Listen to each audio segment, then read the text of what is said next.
নমস্কার বন্ধুরা, তোমরা দেখছো তোমাদের প্রিয় YouTube channel study knowledge academy. গতকাল রাতে তোমাদের এসএসসি ক্লাস 11 এবং 12-এর রেজাল্ট প্রকাশিত হয়েছে। সেই রেজাল্ট প্রকাশের পর অনেক ক্যান্ডিডেট দেখলাম ডিমোটিভেট হয়ে গেছে এবং তারা যে একটা আশার আলো ছিল, তারা প্রতি মুহূর্তে যেভাবে টেলিগ্রাম চ্যানেলে মেসেজ করেছে, পার্সোনালভাবে হোয়াটসঅ্যাপে অনেকেই মেসেজ করেছে যে রাজ্যের এরূপ পরিস্থিতিতে এখন কি করণীয় সেটা নিয়ে একটা বিদারক পরিস্থিতি সৃষ্টি হয়েছে। নতুন চাকরি প্রার্থীদের সাথে রীতিমতো যে খেলা হলো এবং তাদের কাছ থেকে যে 500 টাকা করে নিয়ে নেওয়া হলো, এটা যে একটা চাল ছিল সেটা ছাড়া বলা বাহুল্য আর কোনো কিন্তু পথ নেই। এবার জেনারেশন জেড রাস্তায় নামার অপেক্ষা ছাড়া আর কোনো কিছু নয়। তাছাড়া এই রাজ্যে চাকরি কিন্তু হবে না।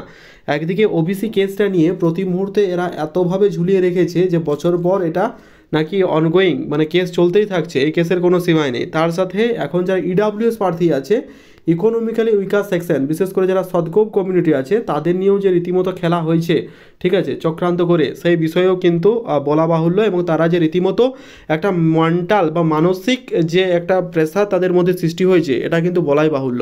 সুতরাং এটা নিয়ে কিন্তু যে একটা সমস্যা সৃষ্টি হয়েছে, বিশেষ করে যে আমাকে প্রতি মুহূর্তে যারা কমেন্ট করছো সদগোপ কমিউনিটি, ঠিক আছে, তোমরা চাইলে কি করবে, বারবারই একটা উপায়, তোমরা কিন্তু কি বলছে দেখো, নাহলে কিন্তু সরাসরি কেসের পথে আগাও।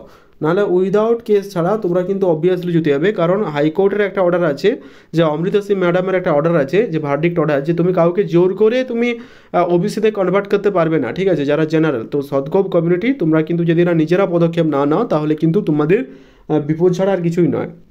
এবারের বাকিটা তোমাদের বিষয়, আমি যা বলার বললাম। পিএসসি ক্লার্কশিপ নিয়ে কিছু চরম সত্য তোমাদের সাথে তুলে ধরবো, আশা করছি এটা দেখার পর তোমাদের কিছু একটা আন্দাজ হবে। এটা হচ্ছে 22শে মার্চ 2022 সালে পিএসসি ক্লার্কশিপ 2019-এ রেজাল্ট প্রকাশিত হয়েছিল, ফাইনাল রেজাল্ট। আজ 16 তারিখ, তোমরা যদি ডেটটা দেখো ভালো করে, দেখো 16 তারিখ, অর্থাৎ আজকে হচ্ছে তোমাদের 16/11/2025। ঠিক মানে মানে তোমাদের 2 বছর আগে, 24-এও নয় না, 24-এ এক্সাম হয়েছিল। রিক্রুটমেন্টটা হচ্ছে 2023-এ, পিএসসি ক্লার্কশিপের রিক্রুটমেন্টটা 2023-এর, কিন্তু এক্সামটা হয়েছিল 16/11/2024 সালে। 16 এবং 17 পিএসসি ক্লার্কশিপের এক্সাম হয়েছিল। তাই 1 বছর কমপ্লিট একটা রিক্রুটমেন্ট, এরা চাইলে 1 বছরের মধ্যে সমস্ত কিছু কমপ্লিট করে দিতে পারে, কিন্তু ইচ্ছে করে করবে না, কারণ পিএসসি শীত ঘুম দিতেই ব্যস্ত, সেটা আমরা প্রত্যেকেই জানি, ঠিক আছে। কখন মেন এক্সাম হবে, কখন রেজাল্ট আসবে, তার কোনো নামপাত্তা নেই, ঠিক আছে। আর তারপরে তো নাম্বারের যে ডিসক্রিমিনেশন, সেটা তো আমরা দেখবোই পরবর্তী। তো এবার দেখো কিছু সত্য কথাটা, সেটা তোমাদের সামনে তুলে ধরবো।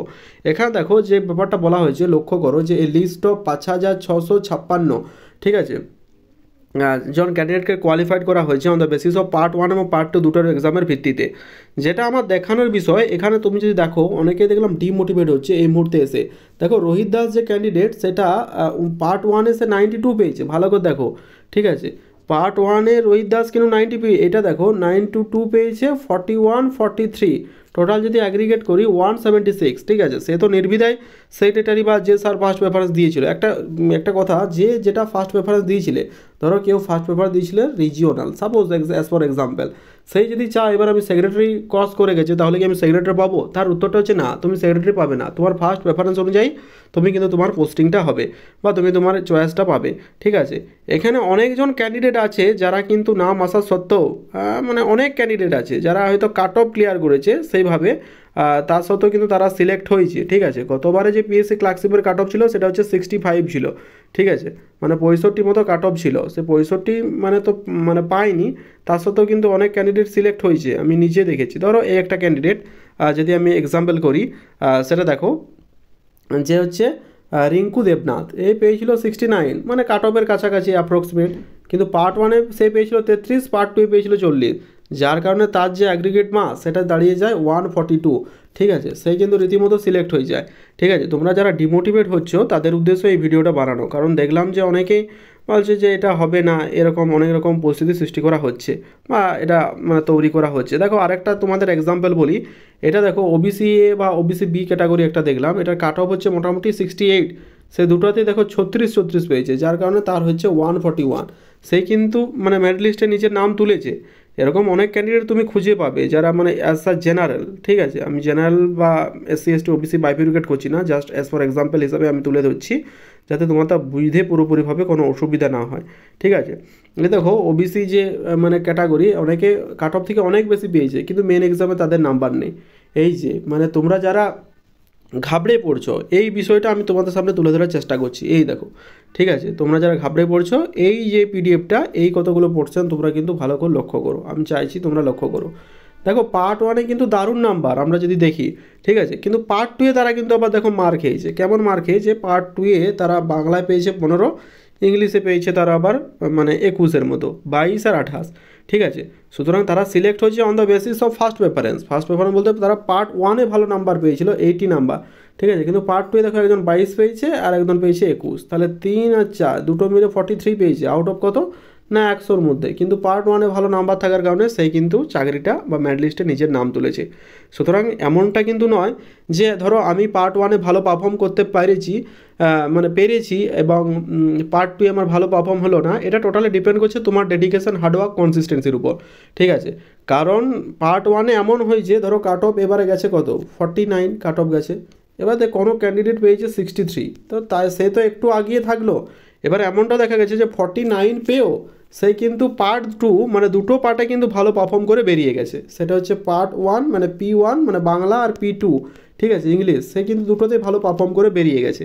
সুতরাং এটা ডিপেন্ড করছে পুরোপুরি, কারণ এটা তো আমরা জানি যে part one plus part two দুটো মিলিয়ে তো একটা ফাইনাল রেজাল্ট তৈরি হচ্ছে। সুতরাং এখন থেকে নিজের মনকে ডিমোটিভেট করার কোনো বিষয় নেই। গতকাল এসএলএসটি বা এসএসসি রেজাল্ট দেখে চাকরি প্রার্থীর রীতিমতো হতাহত এবং হতাহত হওয়ারই কথা। যেভাবে আমাদের সাথে বা ক্যান্ডিডেটের সাথে যেভাবে খেলা হচ্ছে, এটার যে কী ভয়ঙ্কর বা চরম পরিস্থিতি হতে পারে, জেনারেল জেটরা এখন যদি নেপালের মতো পড়তে শুরু করে তখন কিন্তু আর করার কিছু থাকবে না। এরা যে যে পরিস্থিতি সৃষ্টি হয়েছে, ভাতা, লক্ষ্মীর ভাণ্ডার, ছাড়া আর কোনো উপায় আমি দেখতে পাচ্ছি না। স্পেশালি এটাই হচ্ছে রাজ্যের চরম পরিস্থিতি বা চরম বাস্তব কথা, ঠিক আছে। সুতরাং এখানে ওয়েস্ট বেঙ্গলে চাকরি পাওয়া একটা বিশাল ব্যাপার, ভগবান দেখা বা ভগবানের সাথে দেখা করা, এরকম ব্যাপার সৃষ্টি হয়েছে। একটা কথা ভিডিওর মূল বক্তব্য যে তুমি যদি পার্ট ওয়ানে খারাপ রেজাল্টও করো, তুমি পার্ট টুয়ে ভালো করে প্রিপারেশন নাও, অবভিয়াসলি হবে।